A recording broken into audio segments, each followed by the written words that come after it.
Barang siapa yang berkata kepada saudaranya wahai kafir, maka bisa jadi akan kembali kepada salah satu dari keduanya. Di hadis Nabi masih menyebut saudara. Justru itu ya. Ketika bukan saudara ya boleh. Itu Pak Pendeta, Pak Pastor itu kafir bukan? Kafir bukan? Ya kafir. Itu tetangga kita yang Hindu, yang Buddha, kafir bukan? Kafir. Adapun kita punya saudara sama Muslim, tapi jarang sholat. Bahkan kita nggak pernah melihat dia sholat.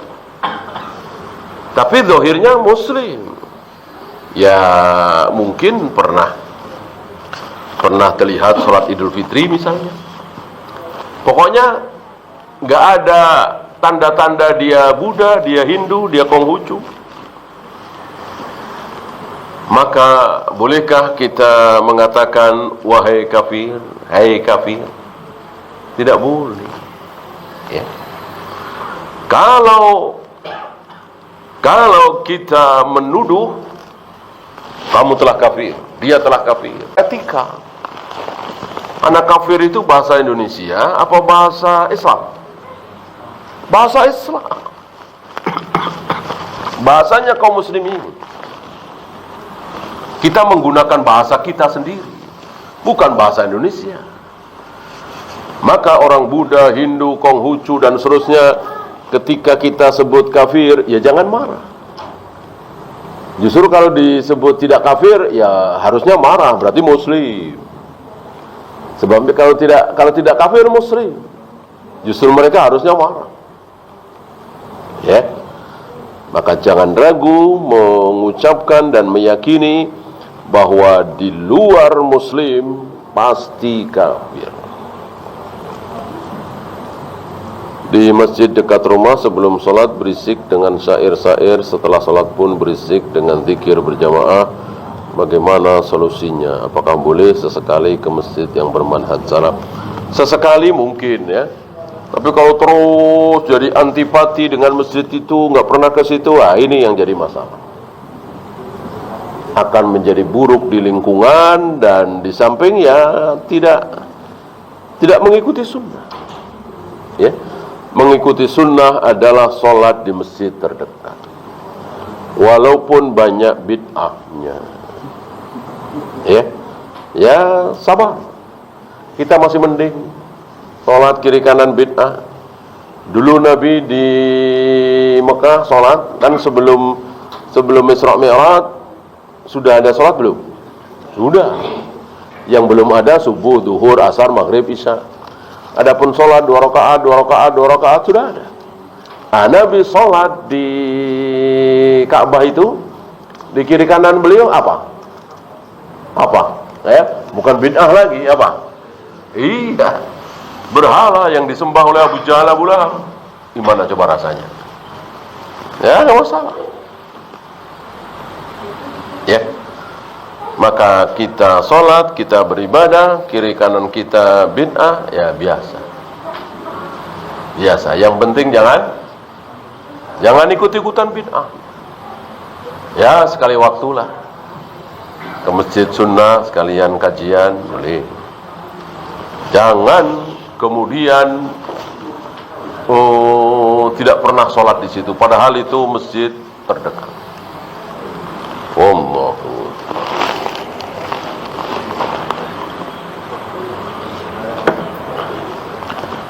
Ada yang mengatakan dilarang berdiri untuk menyambut orang yang dilarang itu seperti apa? Berdiri tanpa keperluan. Ya. Enggak ada perlunya. Beliau datang, kita semua berdiri. Enggak ada perlunya. Beda ketika ibu kita datang, mertua kita datang, kita langsung berdiri, langsung membukakan gerbang. Ini kan ada perlunya. Dan tentu ini akhlak jauh lebih baik daripada kita ngelihat dari kejauhan orang tua datang, mertua datang atau paman datang, kita duduk ya. duduk saja, jauh lebih baik kita samperin ke gerbang, kita yang bukakan gerbang, ya. Jangan duduk lihat doang, malah nyuruh, ya. Slotnya ke kiri, jangan ke kanan. Nah, ya dorong. Ya kalau temen mungkin, ya. Kalau temen atau pembantu, ini orang tua atau paman atau bibi, ya. Ya tentu kita sambut dengan cara seperti itu. Ini pernah terjadi ketika siapa yang akhirnya meninggal, ars berguncang, Sa'ad bin Mu'adz, dalam keadaan terluka. Di situ diam saja, orang-orang diam saja.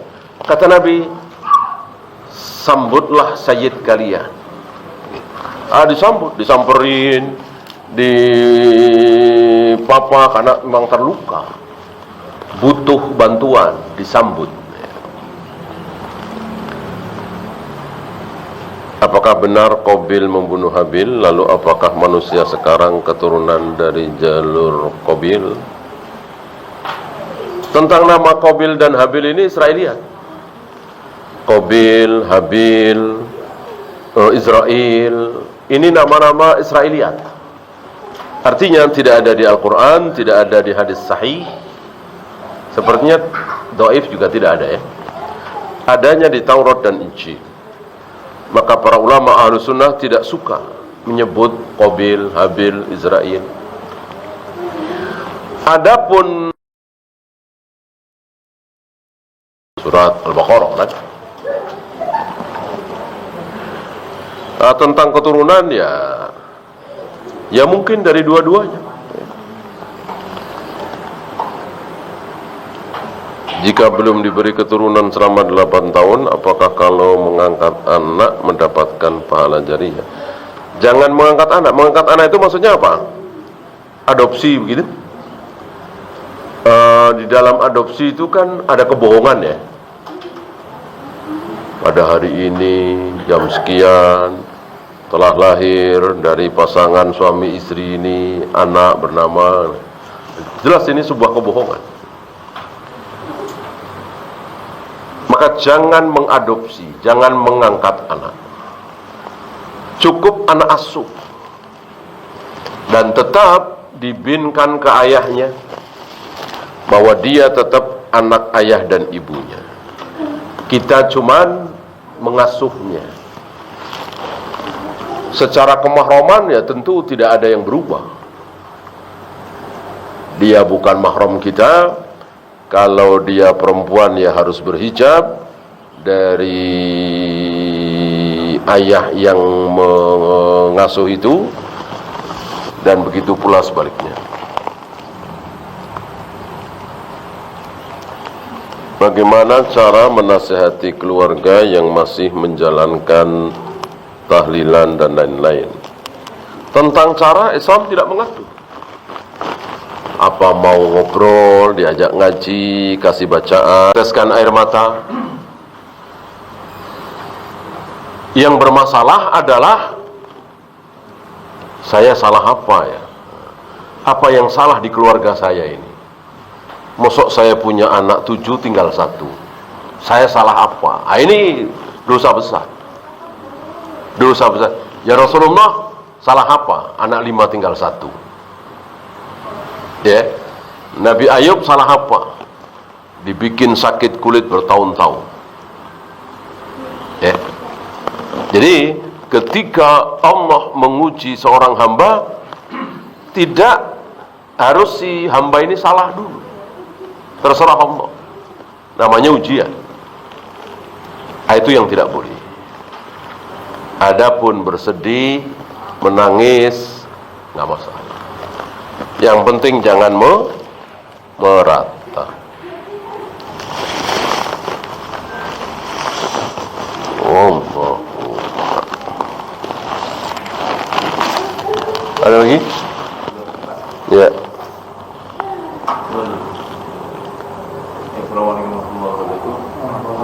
Assalamualaikum. Bagaimana dengan orang-orang yang menyimpang dari penetapan nama sifat Allah itu, apakah status mereka itu musyrik atau gimana? Hanya Allah yang kita serahkan kepada Allah. Oleh karena itu, yang selama ini digembar-gemborkan oleh ahlu sunnah adalah berdakwah, mengajak menjadi baik, berdakwah, mengajak supaya menjadi baik. Tidak pernah menghukumi. Oh, kafir. Ya. Masalah kafir ya. Kalau bid'ah lebih mudah. Si fulan ahli bid'ah, ini mudah sekali. Mudah sekali. Si fulan kafir, ini berat sekali. Jangan sekali-sekali. Ya. Ketika saudara kita ini, yang muslim ini, yang suka sholat ini, mengucapkan kalimat-kalimat kufur, lebih baik kita tahan diri. Sebab kalau saudara kita ini dosa enggak? Enggak, kita diem aja. Nah, sebaliknya, saudara kita di mata Allah belum kafir, tapi kita bilang dia telah kafir, masalah enggak? Masalah besar. Oleh karena itu, tidak usah kita menghukum. Yang ada adalah mengajak berdakwah. Jangan menghukumi orang. Wallahu. Ada lagi? Ya. Waalaikumsalam. Ini masalah Masalah apa? saya tidak bilang kunut atau tidak kunut, tapi masalahnya yang katanya adalah ini dasarnya apa kunut, hadisnya ada, dan selama hidup Nabi Muhammad itu berapa lama beliau membaca kunut ketika subuh? Karena kita di tempat tertentu kan kita lihat kunut untuk sholat atau tidur, bahkan ada jamaah yang bila tidak kunut dia ulang lagi sholat. Misalnya ada imam yang nggak kunut, sekitar saya tinggal itu ada 4 masjid, empat-empatnya itu saya sudah coba sholat itu, setelah sholat itu zikirnya besar-besar, jadi kayak tahlilan. Maksud saya, tapi ada juga yang jauh dari rumahnya jauh, itu ada yang biasa ya, tidak baca apa-apa lah. Ini yang benar. Sebab ini kalau berzikir besar-besar sebulan. Kunut apa? Nazilah. Kunut nazilah. Saat 70 sahabat dibantai oleh satu suku Ri'lin Zakwan. Di sholat apa? Sholat 5 waktu. Tentu termasuk subuh. Gitu. Tapi kunutnya nazilah. Adakah di luar kunut nazilah? Ada. Kunut witir. Kunut witir. Yang Allahumma hdini fiman hadait wa afini fiman afid. Itu sebetulnya kunut witir. Cuman kunut witir ini sifatnya ahyanan. Kadang-kadang.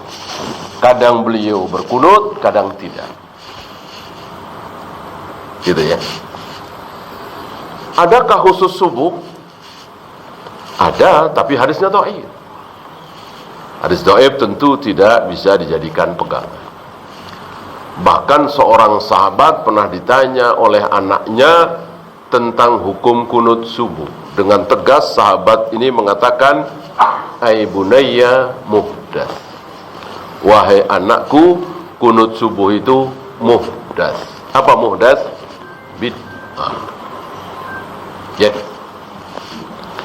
Apa yang sudah dibid'ahkan oleh sahabat, dan tentu seorang sahabat ini membid'ahkan, sahabat yang lain dengar dan semuanya diem. Ini sudah menjadi kesepakatan sahabat. Maka jika ada yang bukan sahabat kok membantah, maka nggak dianggap, nggak direken, nggak ada harganya. Sahabat aja udah sepakat. Nah, itu tentang kunut witir. Yang kedua, antum cari masjid yang terdekat dengan rumah antum. Jika sama atau hampir sama, ya bolehlah pilih. Tapi seandainya ada satu masjid, yang 4 masjid itu ada satu masjid paling dekat, mungkin cuma 10 meter, 15 meter. Nah, sholatlah di situ. Bagaimana kalau tadi ya, zikirnya besar-besar, ya sabar. Sabar. Ya. Sekali waktu bolehlah ke masjid yang imamnya, jamaahnya sunnah. Sekali waktu sambil kajian misalnya.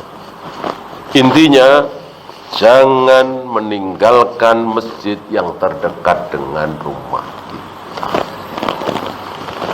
Allahu a'lam. Ada lagi?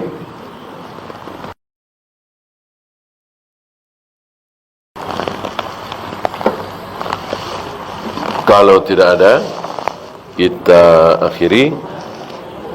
Subhanakallahumma bihamdika asyhadu an la ilaha illa anta astaghfiruka wa atubu ilaik.